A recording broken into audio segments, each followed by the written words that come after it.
Oui, bonjour. Dans cette séquence, on va regarder la partie automatique, mais pas automatisme. Il y a une différence entre l'automatique et l'automatisme. D'accord? En fait, l'automatisme, c'est le côté séquentiel, c'est-à-dire on va tenir compte de l'étape précédente et de le changement de transition. Par contre, l'automatique, on va étudier des équations, des fonctions de transfert. D'accord? C'est souvent la sortie par rapport à l'entrée. Donc là, on est dans le domaine de l'automatique. Alors, l'organisation d'un système en boucle fermée, là, le système, il est en boucle fermée, d'accord?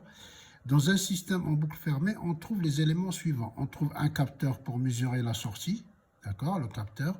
On trouve un comparateur qui élabore l'erreur entre la consigne et la mesure de sortie. Il est là, toujours plus, moins, souvent, d'accord. Un correcteur qui élabore la commande en fonction du signal d'erreur. Là, on va corriger, vous voyez ici, on va corriger s'il y a une différence, ok, ici. Il y a un organe de commande qui module le signal d'entrée, d'accord?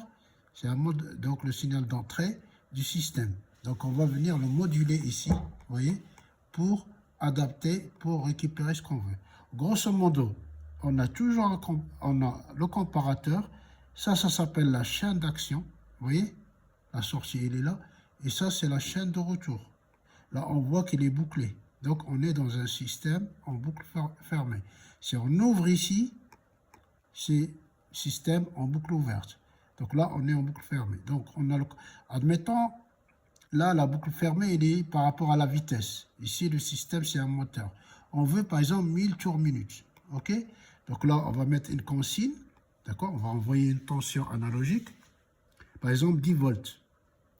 D'accord? Si on met 10 volts ici, on doit avoir par exemple 1000. Donc là, le système, là, ça ne corrige pas. Là, par exemple, si on a 1000, c'est bon. Mais si on a 800, le capteur de vitesse va capter les 800, il va l'adapter, donc il va la transformer en tension. Et là, on va faire la différence.